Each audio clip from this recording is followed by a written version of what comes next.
Good day mga kalakwatsa, Jesse po ang inyong Senyor Lakwatsero at welcome po sa pinakabagong episode dito sa ating channel. And for this episode mga kalakwatsa, isang budget-friendly bed and breakfast boho inspired staycation ang ipipicture natin. Nandito po tayo ngayon sa Dumaguete City.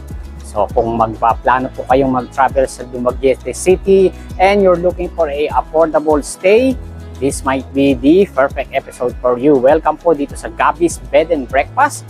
Located po dito sa the heart of Dumaguete City, dito sa Claytown Road. In this episode mga kalakwatsa, I'm about to show you a place na perfect in Dumaguete City kung gusto mo ng tahimik, cozy at very chill na stay. At higit sa lahat, budget friendly.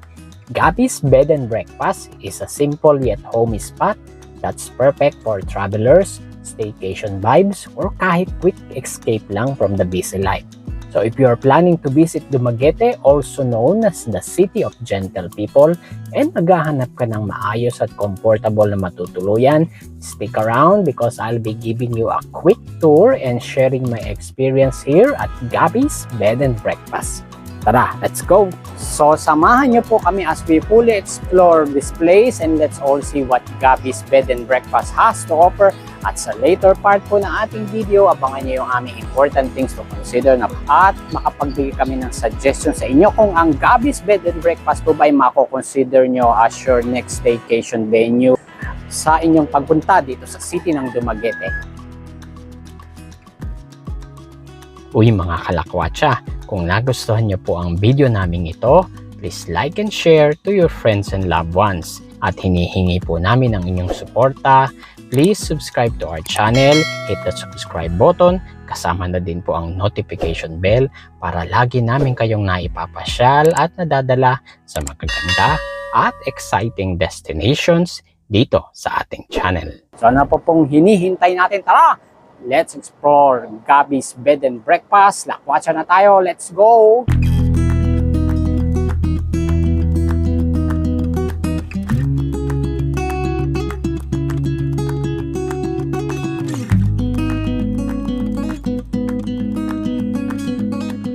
Uy mga kalakwatsa, welcome back to the channel.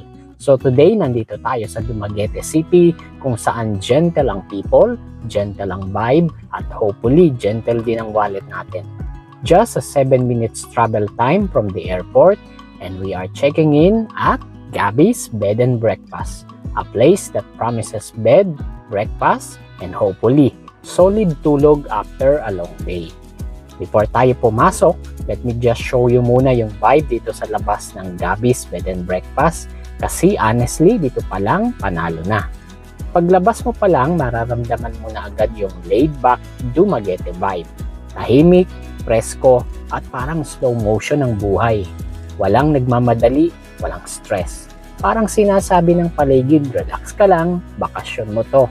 So kung type mo yung place na hindi maingay, hindi overwhelming, and talagang comforting sa pakiramdam, this is it.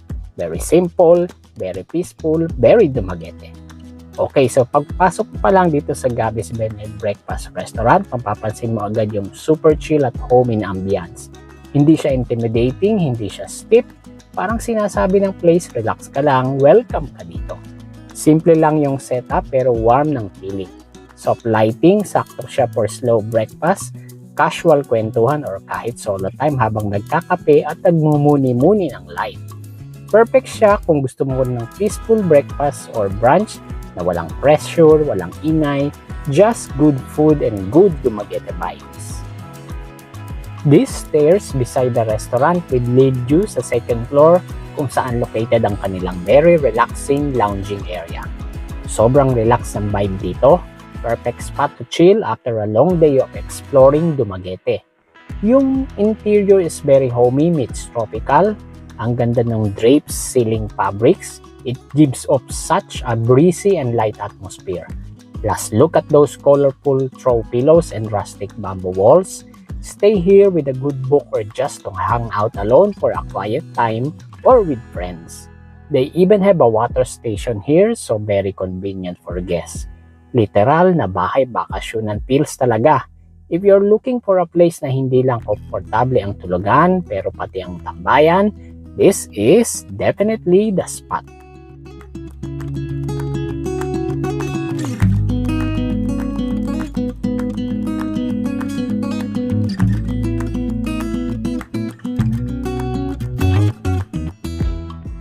At this point mga kalakwatsa, proceed na tayo dito sa hallway kung saan located ang mga rooms available for booking dito sa Gabby's Bed and Breakfast. And here we are at our room 207. So tara, room tour na tayo mga kalakwatsa. Pagpasok nyo pa lang, sasalubungin na kayo nitong malaking ocean wave mural na very artistic. Triple room ang nabook natin via Agoda. Ang Agoda link po ay i-attach ko sa video description ng vlog namin nito for your reference. Expectedly, we have a 1 single bed and 1 double bed that can fit 3 persons.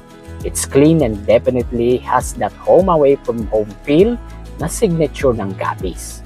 Meron tayong vanity mirror and for entertainment, provided ang TV with cable programming para makapag-relax kayo. Dagdag convenience ang meron kayong private toilet and bath with hot and cold shower para naman after ng pamamasyal ay makapag-freshen up tayo. Perfect base ito after a long day of exploring Dumaguete. Sulit na sulit ang staycation feels dito. O ayan mga kalakwatsa, sa ambience, check. Sa amenities, double check. At syempre pa, budget friendly. Kaya naman kung naghahanap kayo ng place to stay while in Dumaguete, look no more dahil Gabby's Bed and Breakfast ang sagot dyan. Simple, relaxing, and very easy to love. Okay mga kalakwatsa, it's almost 7:30 PM dito sa Gabby's Bed and Breakfast dito po sa Dumaguete. Halos patapos na po ang ating first day of stay. Pakita po namin sa inyo ang ambiance sa loob ng Gabby's Bed and Breakfast pagkaga nitong gabi na.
Good morning mga kalakwatsa.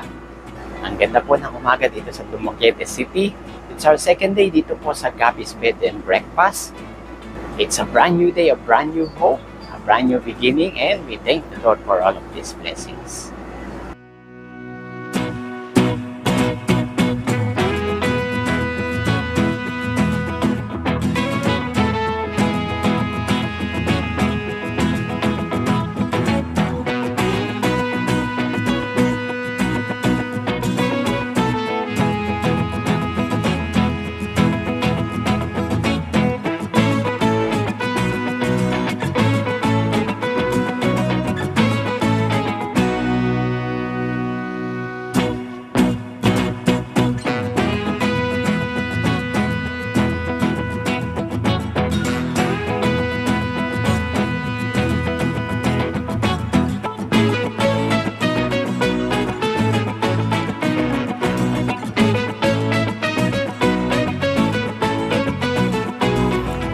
Okay mga kalakwatsa, as we wrap up our stay dito sa Gabby's Bed and Breakfast dito po sa Dumaguete City, here are some important things to consider.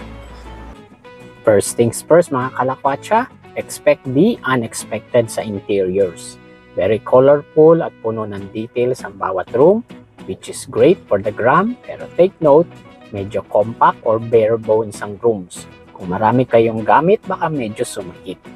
Basic lang tayo dito, aircon, TV, and hot shower.